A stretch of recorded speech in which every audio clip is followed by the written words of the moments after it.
안녕하세요. 오늘도 이야기 들으러 와주셔서 고맙습니다. 이 사연이 마음에 닿으신다면 구독과 좋아요로 조용히 함께 해주세요. 그럼 오늘 이야기를 시작하겠습니다. 저는 올해 66입니다. 남편과 단둘이 살고 있습니다. 아들 둘은 모두 분가했습니다. 큰아들은 서울에서, 작은아들은 인근 도시에서 각자의 가정을 꾸리고 살아갑니다. 한 달에 한 번쯤 얼굴을 보는 게 전부입니다. 젊었을 때는 시끄럽던 집이 이제는 고요합니다. 아침에 일어나 밥을 짓고 빨래를 널고 남편과 함께 저녁을 먹습니다.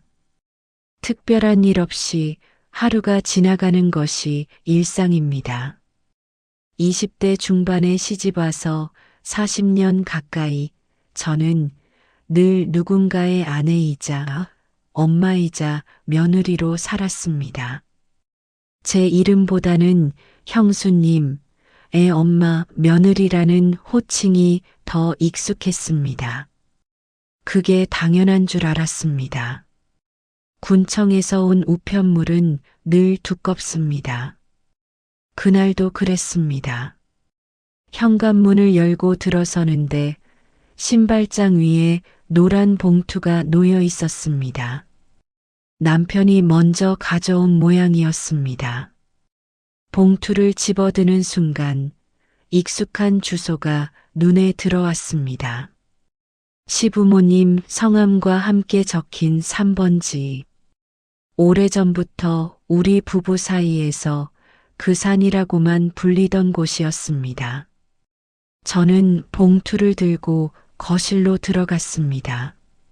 남편은 소파에 앉아 묵묵히 신문을 보고 있었습니다.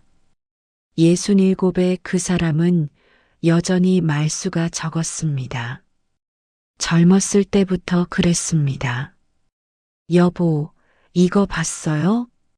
남편이 고개를 들었습니다.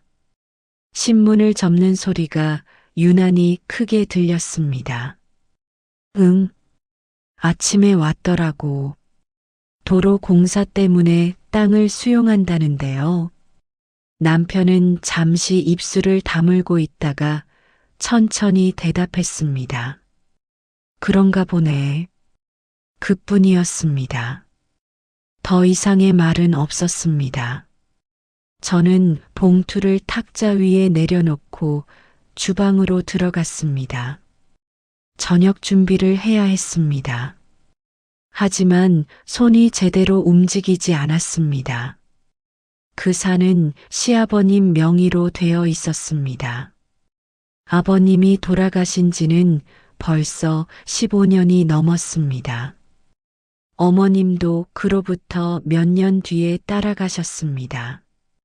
그 사이 명의는 한 번도 정리되지 않았습니다. 시댁 형제들은 넷이었습니다. 큰형님, 작은형님, 남편, 그리고 시누이 한 분. 부모님 장례 이후로 모두 모인 적은 몇 번 되지 않았습니다.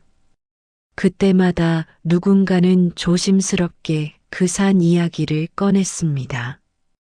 아버지 명의로 된 거 정리해야 하는 거 아니야? 나중에 하지 뭐. 급한 것도 아니고. 그래도 언젠가는 해야 할 텐데. 대화는 늘 그 지점에서 멈췄습니다. 누구도 구체적으로 나서지 않았습니다. 귀찮다는 이유도 있었고, 형제들 사이에 미묘한 긴장이 있다는 것도 모두 알고 있었습니다. 저는 감자를 씻으면서 그 시간들을 떠올렸습니다. 결혼하고 40년 가까이 저는 그 산에 대해 한 번도 제 의견을 말한 적이 없었습니다. 며느리 입장에서 나설 일이 아니라고 생각했습니다. 남편도 마찬가지였습니다. 형제들 중 셋째였던 남편은 늘 한 발 뒤에 서 있었습니다. 큰형님이 말하면 고개를 끄덕였고 작은 형님이 다른 의견을 내면 그것도 받아들였습니다. 형들이 알아서 하겠지. 남편의 입버릇이었습니다. 저는 그 말이 무책임하다고 생각한 적도 있었습니다. 하지만 입 밖으로 꺼내지는 않았습니다. 부부란 그런 것이라고 배웠으니까요. 저는 그런 남편 옆에서 더 조용히 지냈습니다. 시댁 모임에 가면 설거지를 도맡아 했고 형님들 말씀에 고개를 끄덕였습니다. 욕심 없는 며느리로 보이고 싶었습니다. 아니, 실제로 욕심이 없다고 믿었습니다. 하지만 가끔은 답답했습니다. 말해야 할 순간에도 입을 다물고 물어야 할 것도 참았습니다. 그게 평화를 지키는 일이라고 생각했습니다. 저녁상을 차리면서 저는 몇 번이고 탁자 위에 노란 봉투를 보았습니다. 남편은 여전히 소파에 앉아 있었습니다. 신문은 이미 다 읽은 듯 했지만 그 사람은 그대로 앉아 있었습니다. 밥을 먹는 동안에도 말이 없었습니다. 원래 식사 시간은 조용했지만 그날은 유난히 젓가락 소리만 컸습니다. 설거지를 하는데 남편이 뒤에서 말했습니다. 형한테 전화 한 통 해야겠어. 큰형님요? 응. 일단 얘기는 해야지. 남편은 거실로 돌아갔습니다. 저는 수세미를 쥔 채 그 뒷모습을 바라보았습니다. 등이 예전보다 둥글게 굽어 있었습니다. 언제부터였을까요? 그 사람도 이렇게 나이가 들었습니다. 그날 밤 저는 침대에 누워 천장을 보았습니다. 남편은 금방 잠들었습니다. 고른 숨소리가 들렸습니다. 저는 그 소리를 들으며 오래된 기억을 더듬었습니다. 시집 온 지 얼마 안 되었을 때였습니다. 시아버님이 그 산 이야기를 하신 적이 있었습니다. 여기가 우리 땅이야. 언젠가 애들한테 물려줄 거고. 아버님은 자랑스럽게 말씀하셨습니다. 하지만 그 땅은 깊은 산속에 있었고 길도 제대로 나지 않았습니다. 나무를 심어 놓긴 했지만 관리하는 사람도 없었습니다. 세월이 지나면서 그 산은 점점 잊혀졌습니다. 아버님도 더 이상 그 이야기를 하지 않으셨습니다. 자식들도 누구 하나 찾아가지 않았습니다. 그렇게 이름만 남은 땅이었습니다. 이제 그 땅이 도로가 된다고 했습니다. 보상금이 나온다고 했습니다.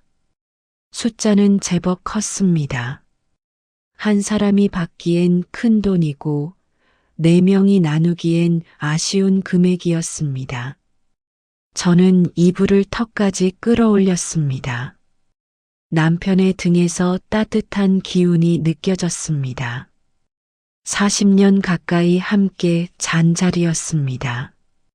그동안 우리는 참 많은 일들을 조용히 넘겼습니다. 시댁 일도, 친정 일도, 아이들 문제도 크게 다투지 않았습니다.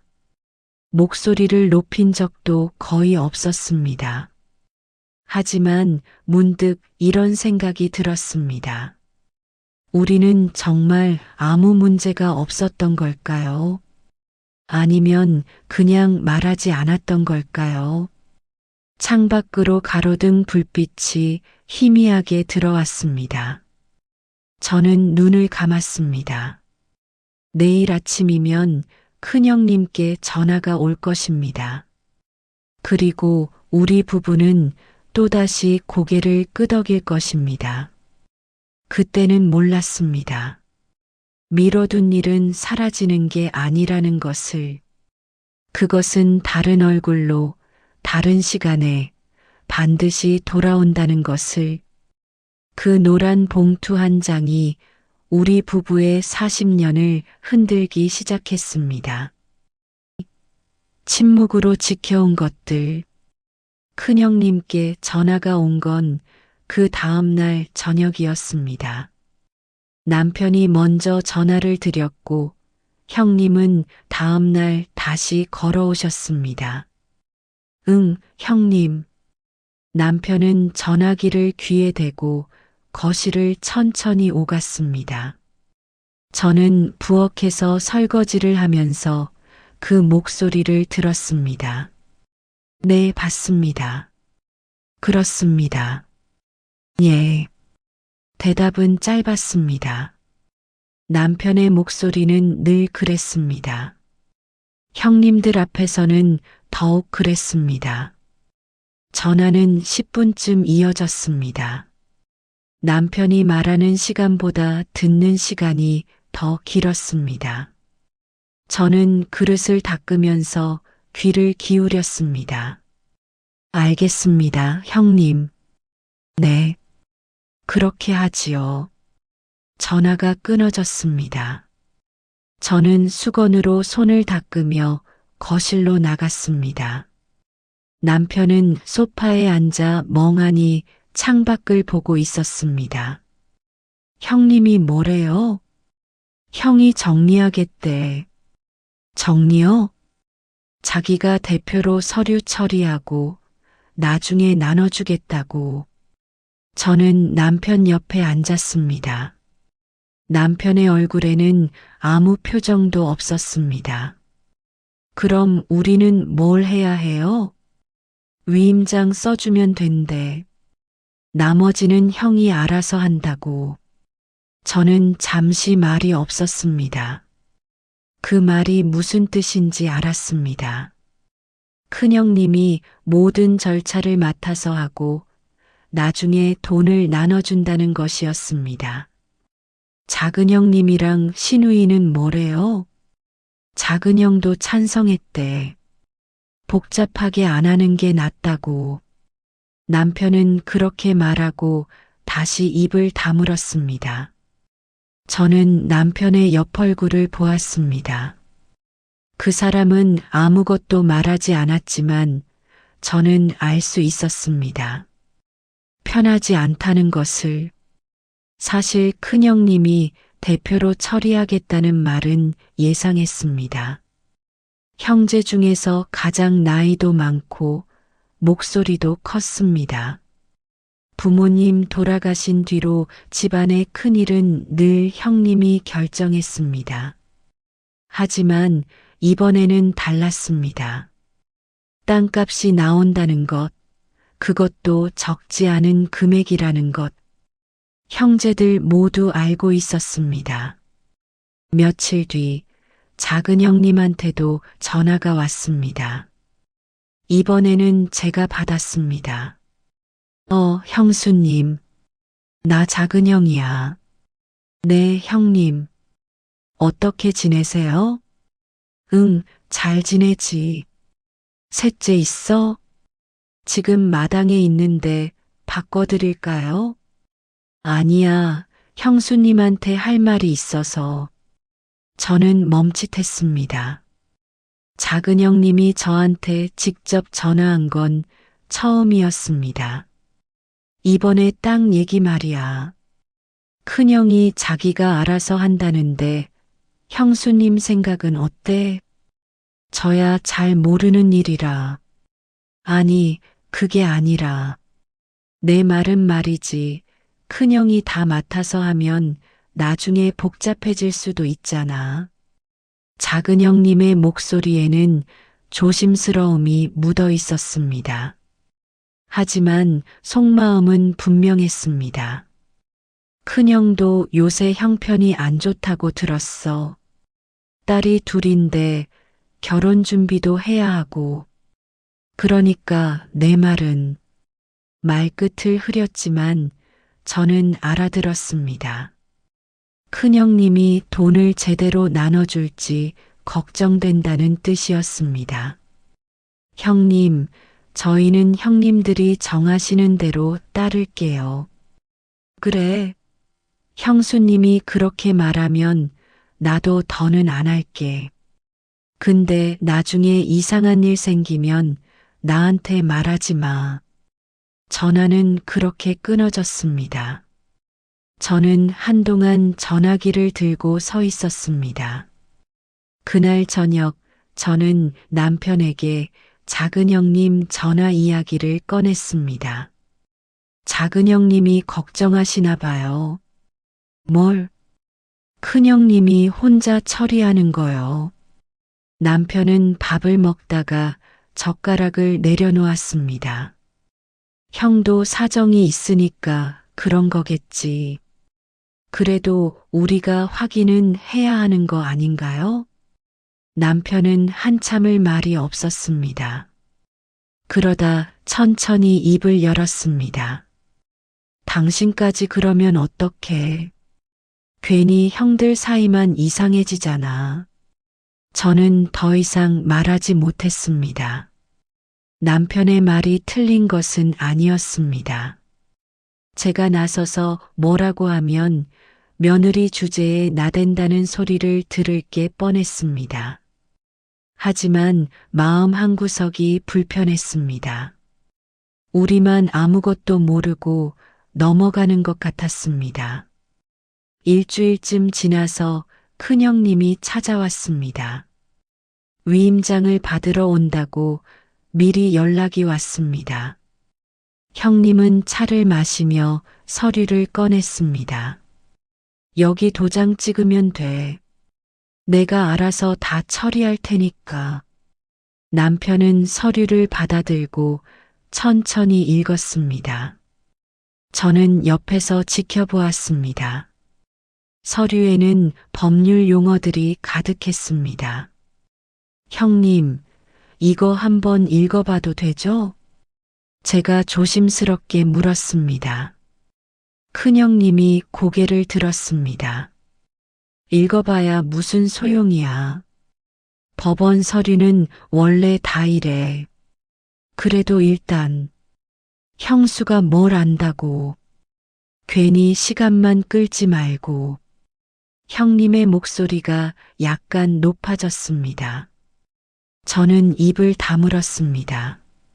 남편이 도장을 찍었습니다. 주저하는 시간은 짧았습니다. 그럼 형님, 나중에 어떻게 되는 거예요? 남편이 물었습니다. 보상금 나오면 내가 받아서 넷으로 나눈다. 간단하지. 네, 알겠습니다. 큰형님은 서류를 챙겨 넣고 일어났습니다. 현관까지 배웅을 하고 돌아왔을 때 남편은 거실 창가에 서 있었습니다. 마음이 불편해요? 제가 물었습니다. 남편은 고개를 저었습니다. 아니, 형한테 맡기는 게 맞아.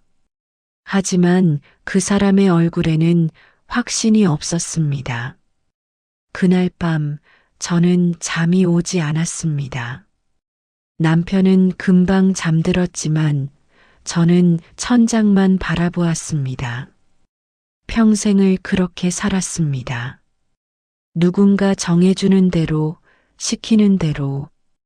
저는 며느리였고 남편은 셋째였습니다. 목소리를 내는 것이 불편을 만드는 일이라고 배웠습니다. 하지만 이번에는 달랐습니다. 금액이 컸습니다. 우리 노후에 큰 힘이 될 수 있는 돈이었습니다. 저는 옆으로 누운 남편의 등을 바라보았습니다. 그 사람도 걱정하고 있을 것입니다. 다만 말하지 않을 뿐. 결혼하고 40년 우리는 그렇게 살았습니다. 말하지 않는 것으로 서로를 지켜왔습니다. 갈등을 피하는 것이 가족을 지키는 일이라고 믿었습니다. 하지만 지금은 알 것 같았습니다. 말하지 않는다고 문제가 사라지는 것은 아니라는 것을, 침묵이 쌓이면 그것도 하나의 선택이 되어버린다는 것을. 창밖으로 바람 소리가 들렸습니다. 저는 눈을 감았습니다. 이번에는 그냥 넘기면 안 될 것 같았습니다. 하지만 어떻게 해야 할지 몰랐습니다. 형님들과 맞서는 것도, 남편을 설득하는 것도 쉬운 일이 아니었습니다. 머릿속이 복잡했습니다. 하지만 한 가지는 분명했습니다. 이번에는 제대로 확인해야 한다는 것, 우리 몫을 지켜야 한다는 것. 처음으로 그런 생각이 들었습니다. 한 달이 지났습니다. 큰형님께는 아무 연락이 없었습니다. 남편이 먼저 전화를 걸었습니다. 저는 옆에서 귀를 기울였습니다. 형님, 저 셋째예요. 그 일은 어떻게 되고 있습니까?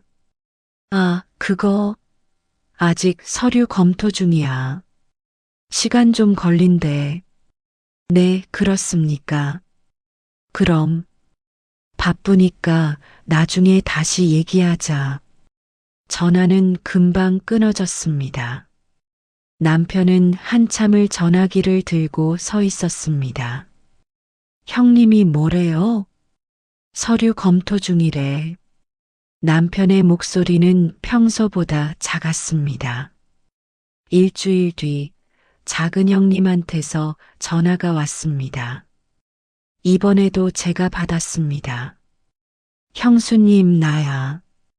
큰형한테 연락해 봤어?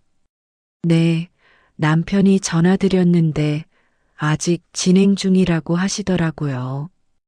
이상하지 않아? 벌써 한 달이 넘었는데 보상금은 진작에 나왔을 거야. 작은 형님의 목소리에는 불안이 섞여 있었습니다. 큰형이 요새 돈 쓸 일이 많다더라. 혹시 먼저 쓰고 있는 거 아냐? 그럴 리가요. 형님이 그러시겠어요. 아니, 형수님은 너무 착해. 세상이 원래 그런 거야. 전화를 끊고 나서도 작은 형님 말이 귓가에 맴돌았습니다.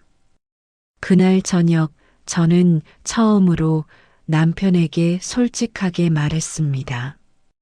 여보, 우리가 직접 확인해 봐야 할 것 같아요. 남편은 밥을 먹다가 손을 멈췄습니다. 무슨 소리야? 작은 형님 말이 맞을 수도 있잖아요. 벌써 한 달이 넘었는데 소식이 없어요. 형을 못 믿겠다는 거야? 그게 아니라. 됐어. 더 이상 얘기하지 마.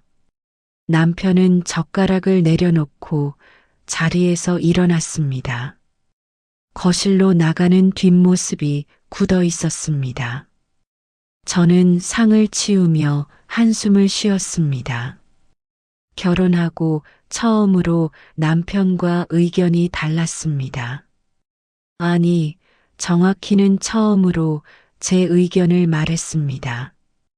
그날 밤 남편은 등을 돌리고 잤습니다. 저는 천장을 보며 뒤척였습니다.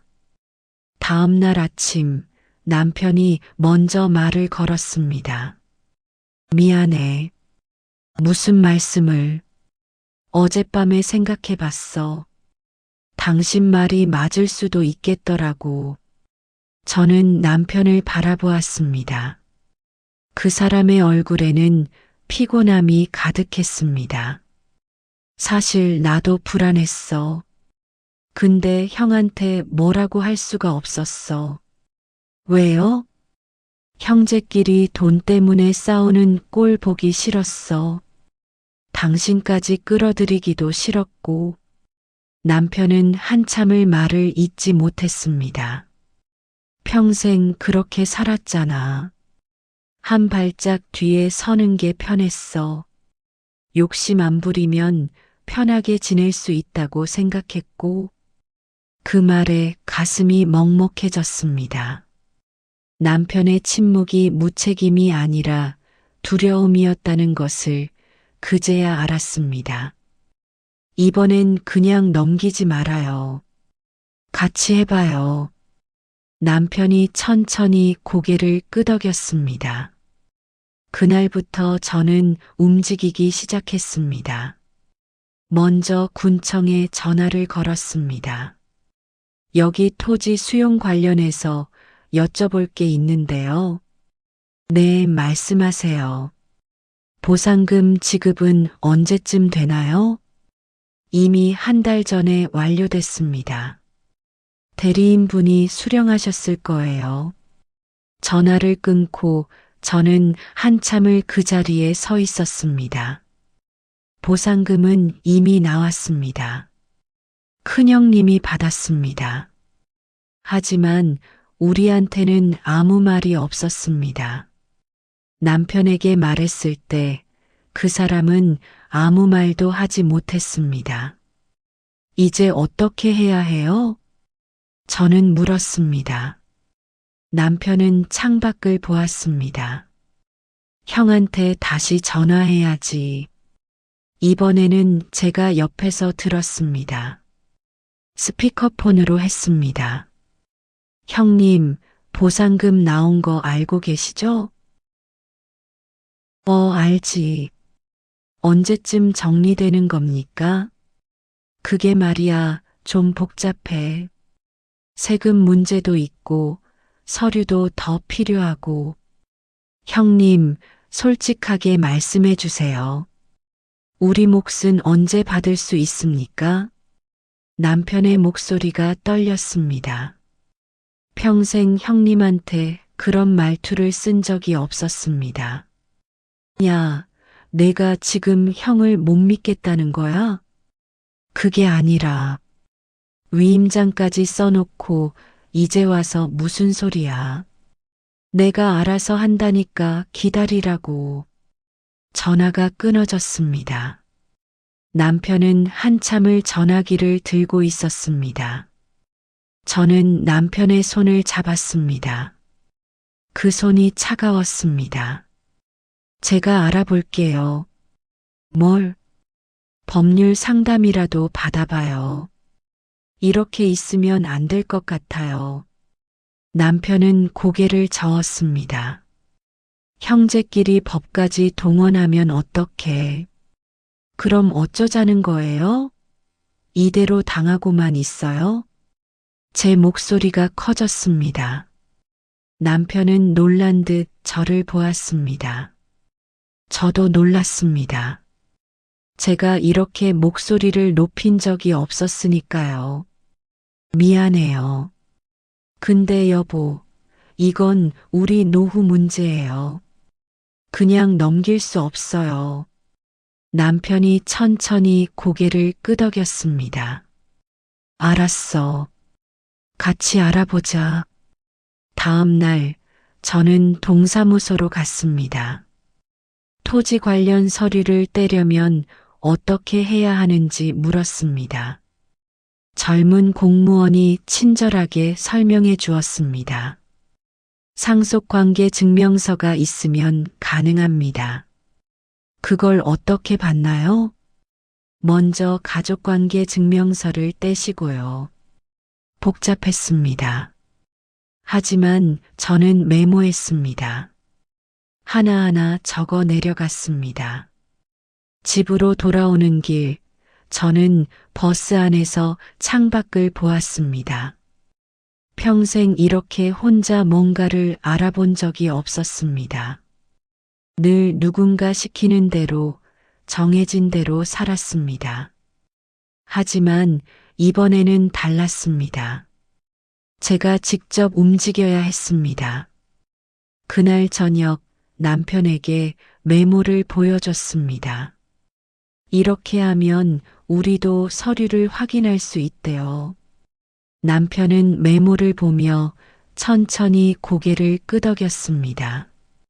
고마워. 뭐가요? 내가 못한 일을 당신이 하고 있잖아. 저는 남편의 손을 잡았습니다. 같이 하는 거예요. 이제부터는. 그날 밤 처음으로 마음이 조금 가벼워졌습니다. 앞으로 무슨 일이 생길지 몰랐습니다. 형제들과의 관계도 어려워질 수 있었습니다. 하지만 이번에는 도망치지 않기로 했습니다. 남편과 함께 끝까지 가보기로 했습니다. 창밖으로 달빛이 희미하게 들어왔습니다. 저는 눈을 감았습니다. 내일부터 다시 시작이었습니다. 서류를 모으는데 일주일이 걸렸습니다. 동사무소를 3번 오갔습니다. 가족관계 증명서, 상속관계 증명서, 토지대장. 낯선 이름들이었지만 하나씩 챙겼습니다. 남편은 처음에는 같이 가지 않았습니다. 현관까지 배웅만 했습니다. 조심히 다녀와. 네. 하지만 사흘째 되는 날 남편이 함께 나섰습니다. 오늘은 같이 갈게. 괜찮아요. 제가 할 수 있어요. 알아. 그래도 같이 가자. 동사무소 가는 버스 안에서 남편이 말했습니다. 미안해. 혼자 다 시켰네. 아니에요. 저도 처음 해보는 거라 시간이 좀 걸렸을 뿐이에요. 남편은 창밖을 보았습니다. 그 옆 얼굴이 평소보다 단단해 보였습니다. 서류가 다 모아지자 저희는 법률 상담소를 찾아갔습니다. 무료 상담이 있다는 걸 동네 반장님께 들었습니다. 젊은 변호사가 서류를 꼼꼼히 살펴봤습니다. 보상금을 대리인이 받았는데 분배가 안 됐다는 말씀이시죠? 네. 형제분이시고요? 예. 큰형님입니다. 변호사는 잠시 생각하더니 말했습니다. 법적으로는 청구권이 있습니다. 하지만 가족 간 일이라 소송까지 가면 알고 있습니다. 남편이 조용히 말했습니다. 그래도 방법을 알고는 싶습니다. 계속 이렇게 있을 수는 없으니까요. 변호사가 고개를 끄덕였습니다. 일단 내용 증명을 보내보시는 게 좋겠습니다. 정식으로 분배를 요청하는 거죠. 집으로 돌아오는 길, 남편이 먼저 말을 꺼냈습니다. 당신 생각은 어때? 내용 증명을 보내는 거요? 응. 저는 잠시 생각했습니다. 형님이 화내실 거예요. 그렇겠지. 그래도 보내야 할 것 같아요. 이제는 남편이 제 손을 잡았습니다. 따뜻했습니다. 내용 증명을 보낸 건 그 다음 주였습니다. 변호사 선생님이 도와주셨습니다. 법률 용어로 가득했지만 뜻은 간단했습니다. 정당한 몫을 달라는 것이었습니다. 사흘 뒤 큰형님께 전화가 왔습니다. 예상했던 일이었습니다. 야, 너 미쳤냐? 형한테 내용 증명을 보내. 남편이 전화를 받았습니다. 저는 옆에서 들었습니다. 형님, 1달 반이 넘었습니다. 더 이상 기다릴 수가 없어요. 내가 바빠서 그런 거잖아. 조금만 기다리면 되는데 왜 이러냐고. 보상금은 이미 나왔습니다. 형님이 받으셨고요. 누가 그런 소리를 해? 군청에 확인했습니다. 전화기 너머로 침묵이 흘렀습니다. 형님, 저희는 법으로 가려는 게 아닙니다. 그냥 우리 몫을 받고 싶을 뿐입니다. 알았어. 내가 정리할게. 조금만 기다려. 언제까지요? 이번 주 안에. 전화가 끊어졌습니다. 남편은 한동안 전화기를 들고 있었습니다. 잘한 거겠죠? 남편이 물었습니다. 저는 고개를 끄덕였습니다. 잘하신 거예요. 당연한 말을 하신 거고요. 그날 밤 작은 형님한테도 전화가 왔습니다. 형수님, 큰형한테 내용 증명 보냈다며? 네, 형님. 잘했어. 나도 형한테 전화했어. 이제 정리하자고. 작은 형님의 목소리는 전보다 가벼웠습니다.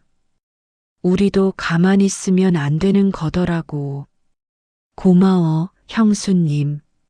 전화를 끊고 저는 남편을 보았습니다.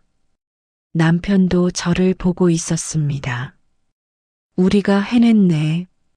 남편이 말했습니다. 저는 웃음이 났습니다. 일주일 뒤 큰형님이 집으로 찾아왔습니다. 형제들 모두 모였습니다. 거실 탁자 앞에 네 사람이 앉았습니다. 큰형님이 서류를 꺼냈습니다. 이게 보상금 내역이야. 총액이 여기 있고 숫자가 보였습니다. 생각보다 컸습니다. 넷으로 나누면 이만큼씩이야. 큰형님이 계산기를 두들겼습니다. 나는 딸 결혼 준비하느라 일부를 먼저 썼어. 미안하다. 형님의 목소리가 작아졌습니다. 돌려줄게. 조금씩이라도. 남편이 입을 열었습니다. 형님, 괜찮습니다. 급한 일 있으면 쓰셔도 돼요. 아니야. 내 몫인데. 하지만 나도 잘못했어. 형이라고 혼자 다 정하려고 했어. 미안하다. 큰형님이 고개를 숙였습니다. 예순이 넘은 형제들이 마주 앉아 있었습니다. 작은 형님이 말했습니다. 우리 나이에 이제 형제끼리 싸우고 싶지 않아. 그냥 정리하고 잘 지내자. 신우이도 고개를 끄덕였습니다. 그날 오후 형제들은 서류에 도장을 찍었습니다. 각자의 몫이 정해졌습니다. 큰형님은 약속대로 빌린 돈을 갚기로 했습니다. 형제들이 돌아가고 저희 부부만 남았습니다. 거실에 앉아 차를 마셨습니다. 밖으로 해가 지고 있었습니다.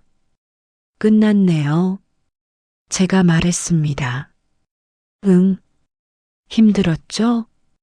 당신이 더 힘들었지. 남편이 제 손을 잡았습니다. 고마워. 당신이 아니었으면 그냥 넘어갔을 거야. 저도 여보가 같이 해줘서 할 수 있었어요. 남편이 웃었습니다. 오랜만에 보는 편안한 얼굴이었습니다. 우리 참 오래 살았는데 지금 처음 제대로 싸워본 것 같아. 싸운 게 아니라 지킨 거죠. 그래, 맞아. 지킨 거지. 창밖으로 노을이 보였습니다. 붉은 빛이 거실로 스며들었습니다. 여보. 응? 이제는 말해요. 뭐든지. 남편이 고개를 끄덕였습니다. 그래. 약속해. 그날 저녁은 평소와 다르지 않았습니다. 밥을 짓고 반찬을 데우고 함께 식사를 했습니다. 하지만 뭔가 달랐습니다. 침묵이 편해졌습니다. 억지로 참는 침묵이 아니라 함께 있어도 괜찮은 침묵이었습니다. 밤에 누워서 남편이 말했습니다. 이 나이에 배우네. 뭐려? 같이 산다는 게 뭔지. 저는 남편의 손을 잡았습니다. 아직 늦지 않았어요. 그래, 늦지 않았어. 남편의 숨소리가 점점 느려졌습니다. 잠이 든 모양이었습니다. 저는 천장을 보았습니다. 마음이 가벼웠습니다. 그 산은 이제 도로가 될 것입니다. 우리가 받을 돈도 그리 큰 금액은 아닙니다. 노후를 완전히 바꿀 만한 돈은 아닙니다. 하지만 얻은 게 있었습니다. 말하는 법, 함께 버티는 법, 포기하지 않는 법. 40년을 살아도 배우지 못했던 것들을 이제야 알았습니다. 창밖으로 별빛이 보였습니다. 저는 눈을 감았습니다. 내일도 평범한 하루가 올 것입니다. 하지만 이제는 알고 있습니다. 평범한 하루도 함께 만들어가는 것이라는 걸. 석 달이 지났습니다. 큰형님은 약속대로 돈을 갚기 시작했습니다. 한 달에 한 번씩 조금씩이었습니다. 남편은 그때마다 형님께 전화를 드렸습니다. 형님, 천천히 하셔도 됩니다. 아니야. 약속은 약속이니까. 형님의 목소리는 전보다 부드러웠습니다. 명절에 형제들이 모였습니다. 오랜만이었습니다. 시누이가 음식을 준비했고 저도 일찍 가서 도왔습니다. 형수님, 그때 정말 고마웠어요. 시누이가 조용히 말했습니다. 뭐가요? 형수님이 나서지 않았으면 우리 형제들 관계가 어떻게 됐을지 몰라요. 저는 당연한 일을 했을 뿐이에요. 당연한 일이 제일 어려운 거잖아요. 시누이가 웃었습니다. 저도 따라 웃었습니다. 식사 자리에서 큰형님이 말했습니다. 우리 나이에 형제끼리 이렇게 모이는 것도 복이다. 맞아요, 형님. 작은 형님이 고개를 끄덕였습니다. 부모님이 보시면 좋아하실 거야. 형제들은 잠시 말이 없었습니다. 돌아가신 시부모님을 떠올리는 것 같았습니다. 아버지가 물려주신 산은 없어졌지만 우리는 남았잖아. 큰형님이 잔을 들었습니다. 앞으로 잘 지내자. 형제들이 잔을 부딪혔습니다. 남편의 얼굴에 웃음이 번졌습니다. 오랜만에 보는 편안한 표정이었습니다. 집으로 돌아오는 길, 남편이 말했습니다. 오늘 좋았어. 저도요. 형들이랑 이렇게 편하게 얘기한 게 언제였나 싶어. 이제 시작이에요. 남편이 제 손을 잡았습니다. 차 안은 따뜻했습니다. 보상금으로 저희는 묵은 빚을 정리했습니다. 오래전 아들 결혼할 때 빌린 돈이었습니다. 조금씩 갚아왔지만 아직 남아 있었습니다. 이제 마음이 한결 가벼워요. 그러게, 빚 없이 산다는 게 이렇게 편한 거구나. 남은 돈은 통장에 넣어두었습니다. 급하게 쓸 일은 없었습니다. 그저 있다는 것만으로도 든든했습니다. 어느 날 큰아들이 전화를 했습니다. 엄마, 아빠 요새 좀 어때? 왜? 아니, 그냥. 지난번에 갔을 때 아빠가 좀 달라 보이셨어. 어떻게? 뭐랄까, 표정이 밝으시던데. 저는 웃음이 났습니다. 아빠도 나이 들면서 변하시나 봐. 엄마도 밝아 보이셨어. 뭐 좋은 일 있어요? 아니, 그냥 평범하게 지내지. 그럼 다행이네. 건강만 하세요. 전화를 끊고 저는 거울을 보았습니다. 제 얼굴이 전보다 편해 보였습니다. 주름은 그대로였지만 표정이 달랐습니다. 남편도 마찬가지였습니다.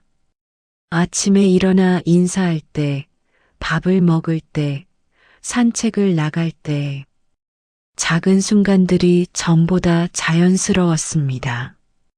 어느 오후 저희는 동네 공원을 걸었습니다. 단풍이 물들기 시작했습니다. 참 오래 살았네. 남편이 벤치에 앉으며 말했습니다. 아직 더 살아야죠. 그렇지. 남편이 하늘을 올려다보았습니다. 그동안 당신한테 미안한 게 많아. 갑자기 왜 그러세요? 그냥 생각해 보니까 당신이 늘 참았던 것 같아서. 저는 남편 옆에 앉았습니다. 저도 마찬가지예요. 말해야 할 때 말 안 했으니까. 이제는 말하자. 네. 힘들면 힘들다고, 속상하면 속상하다고. 약속해요. 남편이 제 손을 잡았습니다. 손은 여전히 따뜻했습니다. 벤치에 앉아 한참을 말없이 있었습니다.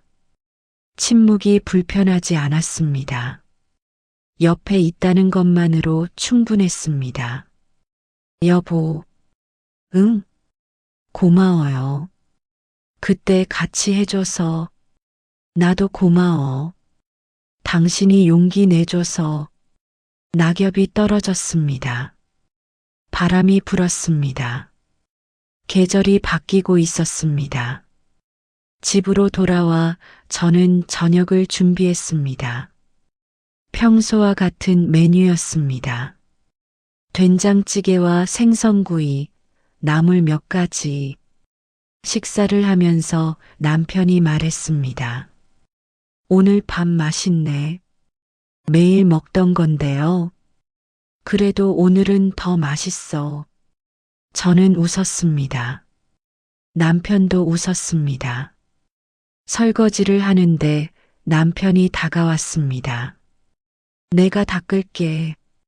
아니에요. 제가 할게요. 같이 하자.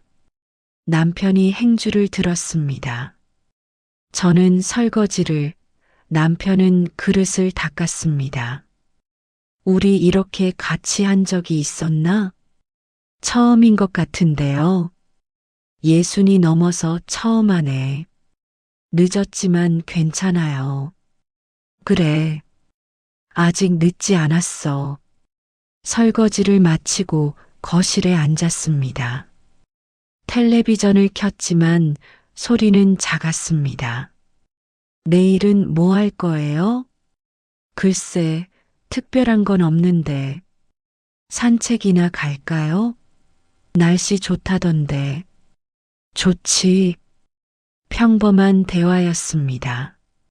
하지만 정과는 달랐습니다. 말하는 것이 편해졌습니다. 그날 밤 잠들기 전에 남편이 말했습니다. 당신 만나서 참 다행이야. 갑자기 왜요? 그냥 오늘 하루 종일 그런 생각이 들었어. 저는 남편의 손을 잡았습니다. 저도요. 여보 만나서 다행이에요. 힘들게 했는데도 그래도요. 남편이 웃었습니다. 어둠 속에서도 웃는 소리가 들렸습니다. 앞으로도 잘 부탁해. 네. 저도요. 그렇게 하루가 끝났습니다. 지금도 저희는 크게 달라진 삶을 살고 있지는 않습니다. 아침을 먹고 집안일을 하고 가끔 산책을 나갑니다. 아들들이 한 달에 한 번쯤 찾아옵니다. 하지만 예전과 다른 점이 있다면 이제는 쉽게 침묵하지 않는다는 것입니다. 말이 필요할 때는 서툴러도 입을 엽니다. 불편해도 이야기합니다. 그 산은 이제 넓은 도로가 되었습니다. 지나가다 한 번씩 그 길을 봅니다. 시아버님이 자랑스러워 하시던 그 산은 사라졌지만 우리에게는 다른 것이 남았습니다. 함께 버티는 법, 말하는 용기, 포기하지 않는 힘, 그때는 조용히 견디는 게 가장 어른다운 선택인 줄 알았습니다. 갈등을 피하는 것이 평화를 지키는 일이라고 믿었습니다. 지금은 압니다. 함께 말하고 함께 버티는 것도 충분히 어른스러운 일이라는 것을, 때로는 불편해도 마주해야 한다는 것을. 창밖으로 햇살이 들어옵니다. 새로운 하루가 시작됩니다. 오늘도 저희는 평범한 하루를 살 것입니다. 하지만 이제는 알고 있습니다. 그 평범한 하루도 함께 만들어가는 것이라는 것을. 남편이 부엌으로 들어옵니다. 커피 마실래? 네.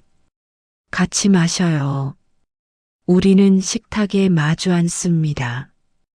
김이 모락모락 나는 커피잔을 손에 쥡니다. 창밖으로 바람이 붑니다. 계절은 또 바뀔 것입니다. 시간은 흐르고 우리도 더 나이 들 것입니다. 하지만 괜찮습니다. 함께이니까요. 그것으로 충분합니다.